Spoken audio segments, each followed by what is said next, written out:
Hello, hi everyone. So, continue the sequence chapter arithmetic ಪ್ರೋಗ್ರೆಷನ್ಸನ್ನು continue ಮಾಡ್ತಾ ಇದ್ದೀನಿ. ಕಳೆದ ವಿಡಿಯೋದಲ್ಲಿ 2 ಪ್ರಾಬ್ಲಮ್ನ ಬಿಡಿಸಿದ್ದೆ. ಈಗ ಅದೇ ಪ್ರಾಬ್ಲಮನ್ನು ಕಂಟಿನ್ಯೂ ಮಾಡಿಕೊಡ್ತಾ ಇದ್ದೀನಿ. ಸೊ ಫೈಂಡ್ ಎ ಪಿ ಅಂತ ಕ್ವಶನ್ಸ್ ಸ್ಟೇಟ್ಸಲ್ಲೂ ಇದೆ, ಸಿ ಬಿ ಎಸ್ ಸಿನಲ್ಲೂ ಇದೆ. State syllabus C B S ಸಿನಲ್ಲೂ ಇದೆ, ಐ ಸಿ ಎಸ್ ಸಿ ಸಿಲೆಬಸ್ಸಲ್ಲೂ ಕೂಡ ಇದೆ. 10th ಲೆಸನ್ ಇದು, 5th ಲೆಸನ್ನು ಇದು. ಓಕೆನಾ?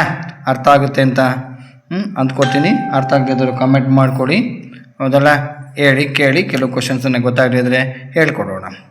ಸೊ ಎ ಬೆಲೆ 3 ತೊಗೊಂಡಿದ್ದೀನಿ, ಡಿ ಬೆಲೆ ಇಲ್ಲಿ ಮೈನಸ್ ತೊಗೊತಾ ಇದ್ದೀನಿ, ಎನ್ ಬೆಲೆ 10 ತೊಗೊತಾ ಇದ್ದೀನಿ, ಎ ಎನ್ ಅಥವಾ T N, A N what, T N what ಅಥವಾ ಓ ಆರ್ ಆರ್ ಅಂತ ಇದೆ.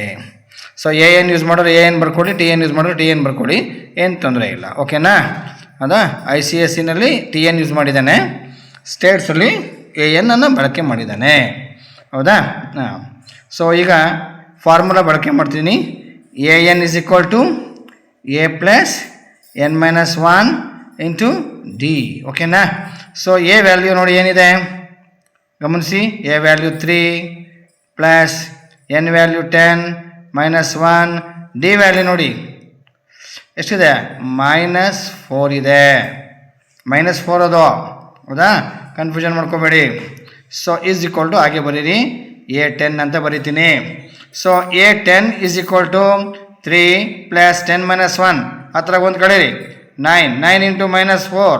ಓಕೆನಾ? Minus into plus -36, 4 9s 36 plus 3. So ನೋಡ್ಕೊಳ್ಳಿ, ಗಮನಿಸಿ. ಈಗ ಏನಿದೆ ಇಲ್ಲಿ, ಒಂದು ಮೈನಸ್ಸು ಒಂದು ಪ್ಲಸ್ ಇದೆ. ಓಕೆನಾ? ಅರ್ಥ ಆಗ್ತಿದೆಯಾ? ಗಮನ ಕೊಡ್ತಿದ್ದೀರಾ? ಸೊ ಈಗ ಮೈನಸ್ಸು ಪ್ಲಸ್ ಇರೋದ್ರಿಂದ ನಾವೇನು ಮಾಡಬೇಕು, a 10 is equal to 3 minus 36 ಕಳೀರಿ, -33 ಬಂತು ನೋಡಿ, -33 ಬಂತು. ಕ್ಲಿಯರಾ? -33 ಗೊತ್ತಾಗ್ತಿದೆಯಾ? ಅರ್ಥ ಆಯ್ತಾ? ಓಕೆ. ಈಗ ನೋಡಿ ನೆಕ್ಸ್ಟ್ ಕ್ವಶನ್ನು. ಇಲ್ಲಿ ಡಿ ಮೈನಸ್ ಇತ್ತು, ಈಗ ಎ ಮೈನಸ್ ಮಾಡಿ ತೋರಿಸ್ತೀನಿ ನೋಡಿ. ಇನ್ನೊಂದು question. So a is equal to -4, d is equal to 5, n is equal to 12, a N what question mark. A n ಎಷ್ಟು ಅಂತ ಕೇಳಿದ್ದಾನೆ, ಅಥವಾ ಟಿ ಎನ್ ವಾಟ್. ಓಕೆ. ಈಗ ನಮಗೆ ಇಲ್ಲಿ ಎ ಮೈನಸ್ ಇದೆ, ಫಾರ್ಮುಲಾ ಯೂಸ್ ಮಾಡಿ. A N is equal to A plus N minus 1 into D. Clear? Okay. Formula ಬರ್ದಿದ್ದೀನಿ, ಸ್ಟೆಪ್ನ ಕರೆಕ್ಟಾಗಿ ಬರ್ಕೊಳ್ಳಿ. ಸೊ ಎ 12 12ನೇ ಪದ ಕಂಡುಹಿಡಿಯಬೇಕು, 12th ಟರ್ಮನ್ನು ಫೈಂಡ್ ಮಾಡಬೇಕು. ಕ್ಲಿಯರಾ? A 12 is equal to A ಎಷ್ಟಿದೆ, -4 ಪ್ಲಸ್ ಎನ್ ಎಷ್ಟಿದೆ, 12 ಮೈನಸ್ 1. ಓಕೆನಾ? ಡಿ ಎಷ್ಟಿದೆ, 5, ಇಲ್ಲಿ ಪ್ಲಸ್ 5 ಇದೆ. ಕ್ಲಿಯರ್? ಡೌಟ್ ಇದೆಯಾ? So is equal to -4 plus 12 minus 1 ಮಾಡಿ. ಈಗ 12 ಮೈನಸ್ 1 11 ಆಗುತ್ತೆ, 5 11 5 55 ಪ್ಲಸ್ -4. ಕ್ಲಿಯರಾ? ಅರ್ಥ ಆಯ್ತಾ? ಎ 12 ಇಸ್ ಈಕ್ವಲ್ ಟು 55ರಾಗೆ 4ನ್ನು ಕಳಿಬೇಕು.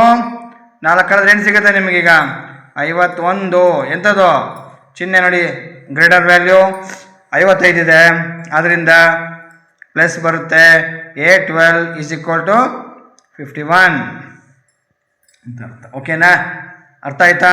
ಸೊ ಇನ್ನೊಂದು ಪ್ರಶ್ನೆ ತೊಗೊಳ್ತೀನಿ ಇದರಲ್ಲಿ. ಹೌದಲ್ಲ? ಇನ್ನೊಂದು ಪ್ರಶ್ನೆ ನೋಡ್ಕೊಳ್ಳಿ.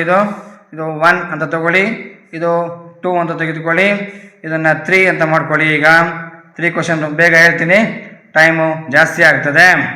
ಸರಿನಾ? ಓಕೆ. ನೋಡ್ಕೊಳ್ಳಿ, ಎ ವ್ಯಾಲ್ಯೂ ಗಮನಿಸಿ. ಎ ವ್ಯಾಲ್ಯೂ -3 ಮಾಡ್ಕೊಳ್ಳಿ, ಡಿ ವ್ಯಾಲ್ಯೂ -4 ಮಾಡ್ಕೊಳ್ಳಿ. ಹೌದಾ? ಅರ್ಥ ಆಗ್ತಿದೆಯಾ? ಸೊ ನಾನು ಬರ್ದಿದ್ದು ನೋಡ್ಕೊತಿದ್ದೀರಾ? A value -3, D value -4, N value 10 ತೊಗೊಳ್ತೀನಿ, ಎ ಎನ್ ವಾಟ್ ಅಥವಾ ಟಿ ಎನ್ ವಾಟ್. ಓಕೆನಾ? ಕ್ಲಿಯರ್ ಆಯಿತಾ? ಅರ್ಥ ಆಗ್ತಿದೆಯಾ? ಓಕೆ. ಈ ಫಾರ್ಮುಲಾ ಬಳಸಿ. A plus N minus 1 into D is equal to A ಎನ್ನ ಕರೆಕ್ಟಾಗಿ ಬರೀರಿ. ಸೊ ಈಗ ಎ ಎನ್ ಅಂದರೆ A 10 is equal to A minus 3 plus N value ಎಷ್ಟಿದೆ ನೋಡಿ, ಹೌದಾ 10 ಮೈನಸ್ 1. ಓಕೆ, ಡಿ ವ್ಯಾಲ್ಯೂ ಎಷ್ಟಿದೆ -4 ಆಯಿತು ನೋಡ್ಕೊಳ್ಳಿ ಈಗ. ಓಕೆನಾ, -4 ಆಯಿತು. ನೆಕ್ಸ್ಟು ಈಗ -3 ಪ್ಲಸ್, ಹೌದಾ, ಹತ್ರಾಗ ಒಂದು ಕಡೀರಿ 9, 9 -4, 9 4 36 -3. ಓಕೆನಾ, ಈಗ ಎರಡು ಚಿಹ್ನೆ ಏನಿದೆ ಮೈನಸ್ ಇದೆ, ಹೌದಾ. ಆಗ ನಾವೇನು ಮಾಡ್ತೀವಿ, -36ಗೆ ಆ್ಯಡ್ ಮಾಡಿ 39 ಆಯಿತು A10 ವ್ಯಾಲ್ಯೂ. ಕ್ಲಿಯರಾ? A10 39 ಆಗಿದೆ. ಓಕೆನಾ? ಅರ್ಥ ಆಗಲಿಲ್ಲ ಅಂದರೆ ದಯಮಾಡಿ ಕಮೆಂಟ್ ಮಾಡಿ, ಹೌದಲ್ಲ. ಎಲ್ಲ ವೀಕ್ಷಕರು ನಿಮ್ಮ ಅಕ್ಕಪಕ್ಕ 10th ಸ್ಟ್ಯಾಂಡರ್ಡ್ ಮಕ್ಕಳಿಗೆ ಇದನ್ನು ಪರಿಚಯ ಮಾಡಿಕೊಡಿ, ಅವರು ಕೂಡ ಲೆಕ್ಕನ ಕಲ್ತ್ಕೊಳ್ಳಿ, ಎಲ್ಲರಿಗೂ ಅನುಕೂಲ ಆಗುತ್ತೆ. Okay, thank you.